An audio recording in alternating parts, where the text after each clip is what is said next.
Good morning friends. आज हम 9th class के भूगोल का सेकंड चैप्टर भारत का भौतिक स्वरूप के बारे में बात करेंगे। हमने हिमालय तक बात कर ली, तो भारत के भौगोलिक वितरण के बारे में अब दूसरा पॉइंट है हमारा उत्तरी मैदान। उत्तरी मैदान 3 प्रमुख नदी प्रणालियों सिंधु, गंगा एवं ब्रह्मपुत्र तथा इसकी सहायक नदियों से बना है। यह मैदान जलोढ़ मिट्टी से बना हुआ है और बना कैसे लाखों वर्षों में हिमालय के गिरिपाद में स्थित बहुत बड़े बेसिन में जलोढ़ों का निक्षेप हुआ और जिससे इस उपजाऊ मैदान का निर्माण हुआ। इसका विस्तार 7 लाख वर्ग किलोमीटर क्षेत्र है और इसकी लंबाई लगभग 2400 किलोमीटर, चौड़ाई इसकी 240 से 320 किलोमीटर तक है। यहाँ पर बहुत अधिक जनसंख्या निवास करती है।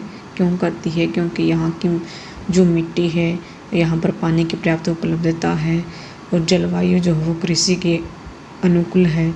इसी वजह से यहाँ पर सबसे ज़्यादा जनसंख्या निवास करती है।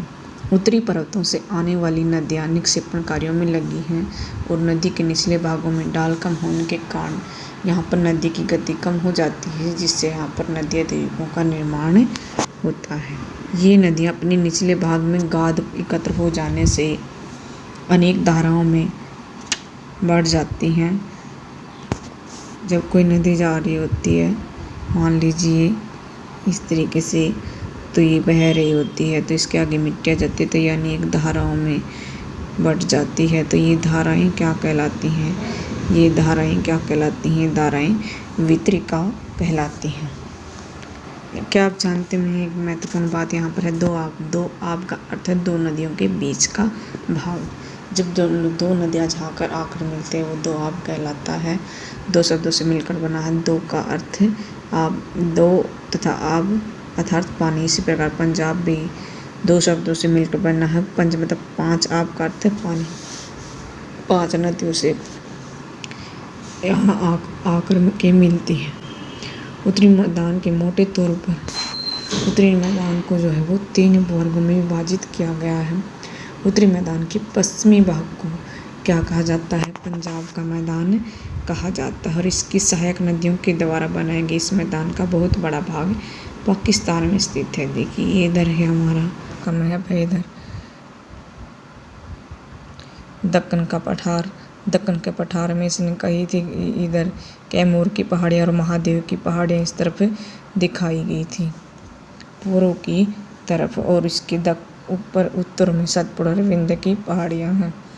गंगा के मैदानों का विस्तार घग्गर तथा तीस्ता नदियों के बीच है। यह उत्तरी भारत के राज्यों हरियाणा, दिल्ली, उत्तर प्रदेश, बिहार, झारखंड के कुछ भाग तथा पश्चिम बंगाल में फैला हुआ है। गंगा के मैदान का विस्तार ये देख के इधर इंडिया के मैप में गंगा के मैदान है। ये इधर गंगा के मैदानों का विस्तार इधर फैला हुआ है उत्तरी भारत में। और ये इधर पंजाब, हरियाणा और उत्तर प्रदेश इन राज्यों में फैला हुआ है। ब्रह्मपुत्र तीसरा मैदान है। उत्तरी मैदान का तीसरा भाग ब्रह्मपुत्र का मैदान। इसके पश्चिम विशेषकर असम में जो ब्रह्मपुत्र का मैदान है। ब्रह्मपुत्र का मैदान कौन सा होगा? जहाँ से ब्रह्मपुत्र नदी बह रही है। ये इधर ब्रह्मपुत्र नदी यहाँ से जा रही है, तो ये मोस्टली इंडिया के बाहर ही है, लेकिन जब इंडिया में प्रवेश करती है तो ये ज़्यादातर किसी से प्रभावित हो रही है हमारे ब्रह्मपुत्र नदी असम में। तो विशेष ज़्यादातर इसका हिस्सा किस में पाया गया है? असम क्षेत्र में पाया गया है। उत्तरी मैदानों की व्याख्या सामान्यतः इसके उच्चावचों में बिना किसी विविधता वाले समतल स्थल के रूप में की जाती है। यह सही नहीं है। इन विस्तृत मैदानों की भौगोलिक आकृतियों में भी विविधता है। आकृतिक भिन्नता के आधार पर उत्तरी मैदानों को 4 भागों में विभाजित किया जा सकता है। जो नदियाँ पर्वतों से नीचे उतरते समय, जब नदियाँ जो है पर्वतों से नीचे उतर रही होती हैं उस समय शिवालिक की ढाल पर 8 से 16 किलोमीटर की चौड़ी पट्टी में गुट्टिका का निक्षेपण करती हैं। नदी जो हम गुट्टिका का निक्षेपण करती है उसे क्या कहा जाता है? बाबर के नाम से जाना जाता है। सभी सरिताएं मतलब नदियाँ इस बाबर पट्टी में विलुप्त हो जाती हैं और पट्टी के दक्षिण में ये सरिताएं पुनः निकल आती हैं एवं नम तथा दलदली क्षेत्र का निर्माण करती हैं, जिसे तराई क्षेत्र कहा जाता है। क्वेश्चन है तराई क्षेत्र किसे कहा जाता है, तो दलदली क्षेत्र जो है वो तराई क्षेत्र के नाम से जाना जाता है। यहाँ पर वन्य प्राणियों से भरे जंगलों का क्षेत्र था, लेकिन जब भारत और पाकिस्तान अलग हुआ, डिवाइड हुआ, तो उस टाइम पर पाकिस्तान से आए हुए शरणार्थियों को कृषि योग्य भूमि प्रदान करने के लिए इन जंगलों को काट दिया गया। इसी क्षेत्र के दुधवा राष्ट्रीय पार्क जो कि उत्तराखंड में स्थित है, उत्तरी मैदान का सबसे विशालतम भाग पुराने जलोढ़ का बना है। ये नदियों के बाढ़ वाले मैदान के ऊपर स्थित है तथा वेदिका जैसे आकृति प्रदर्शित करता है। इस बाग को हम बांगर के नाम से जानते हैं। इस क्षेत्र की मृदा में चूनेदार निक्षेप पाए जाते हैं, जिसे स्थानीय भाषा में कंकड़ कहा जाता है। तो बांगर जलोढ़ मिट्टी के दो प्रकार यहाँ पर बताए गए, बांगर और खादर। जो बांगर होती है वो पुरानी जलोढ़ मिट्टी होती है और उसमें चूनेदार निक्षेप होते हैं और वो कंकड़ होता है और नदी क्षेत्र से वो दूर होती है। बाढ़ वाले मैदानों के नए तथा युवा निक्षेपों को खादर के नाम से जाना जाता है। तो नदी क्षेत्र के समीप कौन सा होगी, खादर मिट्टी होगी और इसका लगभग प्रत्येक वर्ष पुनर्निर्माण होता है और यह उपजाऊ के लिए बहुत ही उपयोगी है। अब हम बात करते हैं प्रायद्वीपीय पठार की। प्रायद्वीपीय पठार एक मेज के आकृति वाला स्थल है जो पुरानी क्रिस्टलीय और आग्नेय रूपांतरित शैलों से बना है। यह गोंडवाना भूमि के टूटने अफवाह के कारण बना है तथा यही कारण है कि प्राचीनतम भूभाग का एक हिस्सा है और यह पठारी भाग में चौड़ी छिछली घाटियों एवं गोलाकार पहाड़ियाँ हैं।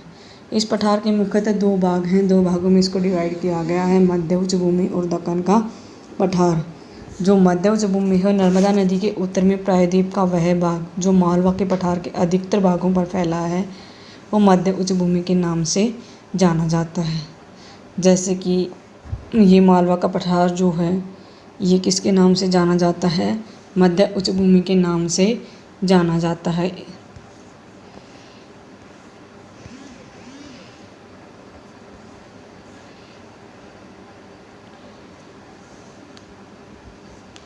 विंध्य श्रृंखला दक्षिण में सतपुड़ा श्रृंखला तथा उत्तर पश्चिम में अरावली से घिरी है। जो ये मध्य उच्च भूमि है वो दक्षिण में सतपुड़ा श्रृंखला और पश्चिम में जो है वो अरावली पर्वत श्रृंखला से घिरी हुई है। ये इधर ये हमारी अरावली पर्वत श्रृंखला है, इधर सतपुड़ा श्रेणी है और ये विंध्य श्रृंखला। जो विंध्य श्रेणी है वो दक्षिण में सतपुड़ा श्रेणी से और पश्चिम में अरावली श्रेणी से घिरी हुई है।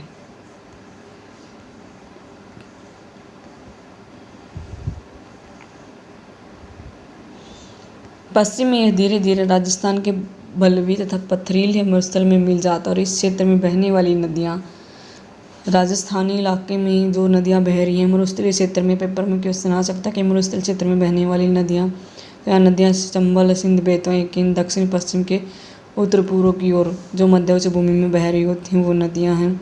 इस प्रकार वे इस क्षेत्र को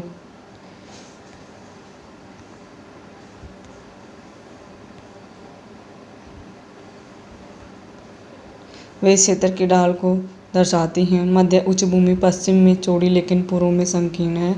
इस पठार के पूर्वी विस्तार को स्थानीय भाषा में अब मध्य उच्च भूमि का स्थानीय भाषा के रूप में जो नाम है वो आ जाएगा बुंदेलखंड या बघेलखंड के नाम से जाना जाता है।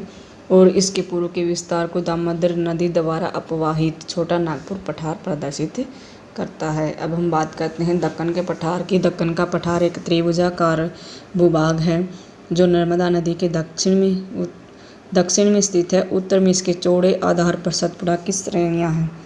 जो दक्कन का पठार है इसके उत्तर में क्या है, सतपुड़ा श्रृंखला की श्रेणियाँ और मध्य उच्च भूमि के यही श्रेणियाँ दक्षिण में स्थित है। ये हमारा दक्कन का पठार है, यह सतपुड़ा की श्रेणियाँ जो इसके उत्तर में स्थित हैं। उत्तर में इसके चौड़े आधार पर सतपुड़ा की श्रृंखला है, जबकि महादेव, कैमूर की पहाड़ियाँ और मैकाल श्रृंखला इसके पूर्वी विस्तार हैं। इसके जो पूर्व का जो विस्तार दर्शाते हैं वो कौन कौन सी हैं, वो हैं महादेव की पहाड़ियाँ, ये इधर महादेव की पहाड़ियाँ, इसके पूर्वी विस्तार को दर्शाती हैं। और मैकाल श्रृंखला भी इसके पूर्वी विस्तार को दर्शाती है। भारत के भौतिक मानचित्र पर इन पहाड़ियों एवं श्रृंखलाओं की स्थिति हम ज्ञात कर सकते हैं। दक्षिण का पठार पश्चिम में ऊंचाई एवं पूर्व की ओर कम ढाल वाला है। इस पठार का एक भाग उत्तर पूर्व में भी देखा जा सकता है, जिस स्थानीय रूप से मेघालय कार्बी एंगलोंग पठार के नाम तथा उच्च कचार पहाड़ी के नाम से जाना जाता है। तो दक्षिण के पठार का पूर्वी में क्या नाम है? मेघालय कार्बी एंगलोंग पठार या उत्तर कचार पहाड़ी। यह एक भ्रंश के द्वारा छोटा नागपुर पठार से अलग होता है। और दक्षिण के पठार के पूर्वी तथा पश्चिमी सिरे पर क्रम से पूर्वी एवं पश्चिमी घाट स्थित हैं। पश्चिमी घाट पश्चिमी तट के समानांतर स्थित है। वेस्ट तट एवं उन्हें केवल दर्रों के द्वारा ही पार किया जाता है या जा सकता है। जो दक्षिण का पठार के है, इसकी ये दक्कन का पूरा हमारा दक्कन का पठार है। यहाँ पर ये पश्चिमी घाट है और इस तरफ हमारा पूर्वी घाट है। यह एक भ्रंश के द्वारा छोटा नागपुर पठार से अलग हो गया और पश्चिम से पूर्व की ओर 3 महत्वपूर्ण श्रृंखलाएं गारो, खासी और जयंतियाँ जो हैं वो 3 फैली हुई हैं। दक्कन के पठार के पूर्वी तथा पश्चिमी के सिरे पर क्रम से पूर्वी पश्चिमी घाट स्थित है। पश्चिमी घाट पूर्व घाट की अपेक्षा ऊंची है और पूर्वी घाट के 600 मीटर की औसत ऊंचाई की तुलना में पश्चिमी घाट की ऊंचाई 900 से 1600 मीटर है। पूर्वी घाट का विस्तार महानदी घाटी से दक्षिण में नीलगिरी तक है और पूर्वी घाट का विस्तार सतत नहीं है, यह अनियमित है। ये हमारा पूर्वी घाट है, इधर सतत नहीं है, लगातार नहीं है। इसमें जो है पूरी तरीके से इस बीच में से कटा हुआ है। और ये हमारा पश्चिमी घाट ये लगातार सतत नजर आ रहा है।